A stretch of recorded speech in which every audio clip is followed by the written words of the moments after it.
Glad to be here. Grant, you can see talking to those people that really what they're talking about is profiling. That's what they do in Norway.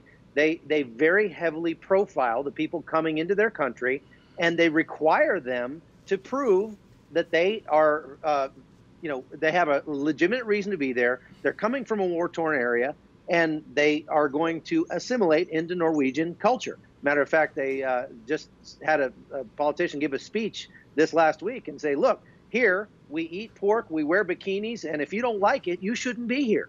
And that's just, not only that, but Norway has offered to pay people $1,800 a piece to leave Norway and go back to their countries. So they're putting together some very interesting programs. All right, so consider that the countries that are the best at keeping themselves safe, they all profile. I instantly look at Israel and what's going on there in their airports, and they profile. So now you have Norway, and you've had this dramatic decrease in asylum seekers. What is it, 95% decrease since the late 90s? I attribute that to the fake asylum seekers actually say, hey, we can't go to Norway, they're going to catch us. Well, part of it is they have dramatically beefed up their border controls.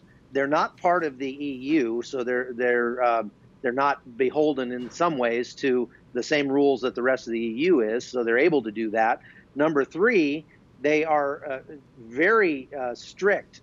I mean, look, if you come in and they do that interview with you and you can't prove who you are, or they don't want to, they just don't want you for whatever reason, they will kick you out and you'll be gone in a matter of a week or two.